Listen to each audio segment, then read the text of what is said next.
Mind your mind. ඔබේ මනස පිළිබඳව සැලකිලිමත් වන්න. ඇයි අපි අපේ මනස ගැන ඇත්තටම සැලකිලිමත් වෙන්න ඕනේ? මේ මනස ගැන සැලකිලිමත් වෙනවා කියන එකෙන් අදහස් කරන්නේ මොකද්ද? ඇත්තටම මනස පිළිබඳව සැලකිලිමත් වෙනවා කියලා කියන්නේ අපේ මානසික සෞඛ්‍ය ගැන සැලකිලිමත් වෙන එක. අපි දන්නවා අපි අපේ කායික සෞඛ්‍ය කිව්වහම අපි ලෙඩ රෝග වලින් ආරක්ෂා වෙන්න නිරෝගීව ඉන්න හරියට මහන්සි ගන්නවා. හැබැයි අපි අපේ කායික සෞඛ්‍ය ගැන දක්වන සැලකිල්ල තරම්ම සැලකිල්ල අපේ මානසික සෞඛ්‍ය ගැන දක්වනවද කියන එක යම් ගැටලුවක් තියෙනවා. අපි අපේ කායික සෞඛ්‍ය වගේම අපේ මානසික සෞඛ්‍ය ගැන ගොඩාක් සැලකිලිමත් වෙන්න ඕනේ. ඇත්තටම ඇයි අපි අපේ මානසික සෞඛ්‍ය ගැන සැලකිලිමත් වෙන්න ඕනේ? ඇයි අපිට මානසික සෞඛ්‍ය වැදගත් වෙන්නේ? කාරණා කීපයක්ම තියෙනවා. එකක් තමයි අපේ එදිනෙදා කටයුතු, අපේ රැකියා කටයුතු, ඒ වගේම අපේ අධ්‍යාපන කටයුතු වලදී අපිට උපරිම ඵලදායීතාවයකින් ඒ දේවල් කරගන්න අපේ මානසික සෞඛ්‍ය ඉතාම වැදගත් වෙනවා. දැන් උදාහරණයක් විදිහට ගත්තොත් අපි ගෙදර දොරේ වැඩ කටයුතු කරනකොට අපි සතුටක් හිතේ නැතුව මොනවා හරි ප්‍රශ්නයකින් පීඩා විඳ කල්පනා කර ඉන්නවා නම් අපිට ඒක හරියට කරගන්න බැහැ. අපි කරන්නම් වාලේ අර පුරුද්දට වාගේ ඒවා කරනවා මිසක් අපිට ඒක නියම පිළිවෙලට නිසි පරිදි අනිත් අයගේ හිත සතුට වෙන විදිහට ඒක කරන්න බැරි වෙන්න පුළුවන්. අපි රැකියා ස්ථානයේ ගත්තත් එහෙම තමයි. රැකියා ස්ථානයේ අපිට පවරන වැඩ අපි හොඳින් කරන්න නම් අපි හොඳ මානසික සෞඛ්‍යයකින් ඒ වගේම මට මේ දේ කරන්න පුළුවන් කියන හොඳ ආත්ම විශ්වාසයකින් අපි ඉන්න ඕනේ. එහෙම නැතුව මේක හරි කරදරයක්, මහා වදයක් කියලා හිතාගෙන ඒකට බැන එහෙම නැත්නම් වෙන මොනවා හරි ගැටලුවකින් පීඩා විඳින ගමන් රස්සාව බේර ගන්න ඕන හින්දා වැඩ කරනවා කියලා එහෙම වැඩ කරන්න ගියොත් අපිට ඒ රැකියා ස්ථානයේ ඒ කාර්ය අපෙන් බලාපොරොත්තු වෙන පරිදි අපිට ඉෂ්ට කරගන්න බැරි වෙනවා. එතකොට අපේ ඵලදායීතාවය එතනින් අඩු වෙනවා. එතකොට අපිට නොයෙකුත් කරදර වලටත් මුහුණ දෙන්න වෙනවා, බැනුම් අහන්න වෙනවා. එතකොට විනය පරීක්ෂණ වලට ලක් වෙන්න වෙනවා. මේ වගේ දේවල් වලට අපිට මුහුණ දෙන්න වෙනවා. අධ්‍යාපනය ගත්තත් එහෙමයි. අධ්‍යාපනය ලබන දරුවෝ තමන්ගේ මානසික සෞඛ්‍ය ගැන ගොඩක් සැලකිලිමත් වෙන්න ඕනේ. අපි හිතමු ඒ දරුවෝ මානසික ආතතියෙන් පීඩා විඳිනවා නම් නැත්නම් අනාගතය ගැන අනිසි බියකින්, ඒ කියන්නේ කාන්තා සගත තත්වයකින් පීඩා විඳිනවා නම් ළමා විෂාදයෙන් මානසික අවපීඩනයෙන් අපි කියන්නේ ડિප්‍රෙෂන් කියලා ඒ තත්වයෙන් පීඩා විඳිනවා නම් එතකොට තව OCD කියලා තත්ත්ව තියෙනවා. ඒ වයින් පීඩා විඳිනවා නම් දරුවන්ට නිසි පරිදි අධ්‍යාපන කටයුතු කරගන්න බෑ. පාඩම් කරන දේවල් මතක හිටින්නේ නැහැ. පාඩම් කරන්න හිතෙන්නේ නැහැ. ඉගෙන ගන්න දේවල් වලට අවධානය යොමු කරන්න බෑ. මේ වගේ ප්‍රශ්න එනවා. ඉතින් එතකොට දරුවන්ගේ සාධන මට්ටම පහළ යන්න ඒක හේතුවක් වෙනවා. මේ මානසික වශයෙන් ඒ රෝගී තත්ත්වයන් විතරක් නෙමෙයි. ගෙදර දොරේදී එදිනෙදා දරුවෝ මුණ දෙන අම්මා තාත්තා අතර අඩදබර නිසා වෙනත් ආර්ථික ගැටලු ඒ වගේ දේවල් හින්දා දරුවෝ මානසික වශයෙන් යම් පීඩාවකට පත් වෙලා ඉන්නවා නම් ඔවුන්ට ඔවුන්ගේ අධ්‍යාපන කටයුතු මුදින් කරගන්න බැරි වෙනවා.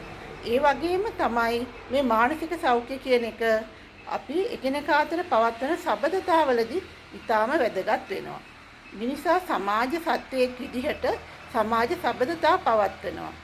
ඒ වගේම අපි ගෙදර දොර පවුලේ සමාජිකයන් එක්ක මනා සබඳතාවයක් ගොඩනගා ගන්න ඕනි පවුලක සමගිය ආරක්ෂා වෙන්න නම්.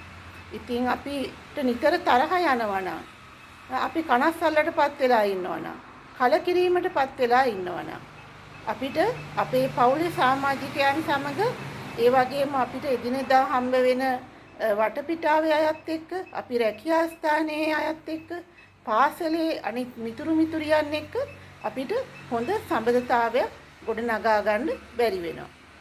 එහෙම වුණොත් අපි ඒ අයගෙන් හුදකලා වෙනවා, සමහර විට කොන් වෙනවා. මේ වගේ තත්ත්වවලට අපි මුහුණ දෙන්න අපට සිද්ධ වෙනවා. එතකොට ඒකේ ප්‍රතිඵලයක් විදිහට අපේ මානසික සෞඛ්‍ය තවත් පිරිහීමටපත් වෙනවා. ඉතින් ඇත්තටම අපි හොඳ පෞද්ගලික සබඳතාවයන් වගේම හොඳ සමාජ සබඳතාවයන් පවත්ව ගන්න නම් අපි හොඳ මානසික සෞඛ්‍යයකින් කටයුතු කරන්න ඕනේ. ඒ වගේම තමයි අපිට එදිනදා ජීවිතයේ විවිධ නැගීම් බැසීම් වලට අපිට මුහුණ දෙන්න වෙනවා. ජීවිතය කියන්නේ එක දිගට යන නැග්මක් විතරක් නෙමෙයි, ජීවිතේ වැටීම්, පහළට වැද වැටීම් වගේ බැසීම් ඒ දේවල් තියෙනවා. එතකොට මේ වගේ ගැටලුකාරී තත්ත්වයන්ට අපි මුහුණ දුන්නාම අපිට ඒ වගේ නැවත නැගී සිටීමට ශක්තිය අවශ්‍ය වෙනවා. එහෙම නැවත නැගී සිටීමේ ශක්තිය ඇති කරගන්න අපිට මේ මානසික සෞඛ්‍ය කියන එක ඊටාම වැදගත් වෙනවා. අපේ හොඳ ආත්ම විශ්වාසයක් අපි ගැන අපි තුල තියෙනවා නම් අපිට යම් කිසි දෙයක් වැරදුනත්, යම් කිසි දෙයක් අපිට හරියට කරගන්න බැරි වුණත් අපි ඒකෙන් අධෛර්යමත් වෙලා පීඩාවටපත් වෙන්නේ නැහැ. අපි ඒකෙන් පන්නරේ ලැබලා තව තවත් ඉදිරියට යන්න අපි මහන්සි ගන්නවා.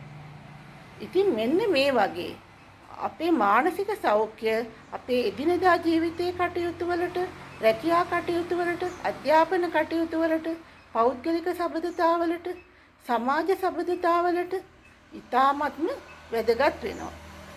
අපේ මානසික සෞඛ්‍ය කියන දේ අපිට විතරක් නෙමෙයි අනිත් අයටත් වැදගත් වෙනවා. මොකද අපේ මානසික සෞඛ්‍ය පිරිහෙනවා කියන්නේ අපි නිතර කේන්ති ගන්නවා නම්, අපි දුකෙන් ඉන්නවා නම්, අපි කලකිරීමටපත් වෙලා ඉන්නවා නම්, සමාජයෙන් ඈත් වෙලා ජීවත් වෙන්න උත්සාහ කරනවා නම්, ඒක ප්‍රතිඵලයක් විදිහට අපි අතින් බලාපොරොත්තු වෙන විදිහේ ඵලදායීතාවයක් ඇති වෙන්නේ නැත්නම් ඒක අනිත් අයටත් බලපානවා. ඒක අනිත් අයගේ මානසික සෞඛ්‍යයටත් යම් බලපෑමක් ඇති කරනවා. අන්න ඒක නිසා මේ මානසික සෞඛ්‍ය කියන එක කායික සෞඛ්‍ය තරම්ම ඉතාමත්ම වැදගත් අංගයක් තමයි අපේ ජීවිතේ. ඉතින් අපි ඊළඟ වීඩියෝස් වලින් බලාපොරොත්තු වෙනවා මේ මානසික සෞඛ්‍ය බිඳ වැටෙන්න බලපාන හේතු මොනවද? එතකොට මානසික සෞඛ්‍ය හොඳව බිඳ වැටෙන්නේ නැතුව පවත්වගෙන යන්න නම් අපි මොනවද කරන්න ඕනේ? අපි කොහොමද ජීවත් වෙන්න ඕනේ කියන කාරණා කතා කරන්නත්, ඒ වගේම මනෝවිද්‍යාත්මක දැනුම, න්‍යායාත්මක වගේම ප්‍රායෝගික දැනුමත් ඔබ සමග බෙදා ගන්නත් අපි ඉදිරි වීඩියෝස් වලින් බලාපොරොත්තු වෙනවා, සිංහල සහ ඉංග්‍රීසි භාෂා දෙකෙන්ම. ඉතින් Mind Your Mind YouTube channel එක subscribe කරලා තියාගන්න. අලුත් වීඩියෝ එකක් අප්ලෝඩ් කරපුවම එතකොට ඔබට එය නැරඹීමේ හැකියාව තියෙනවා. බොහොම ස්තුතියි. සුබ දවසක්.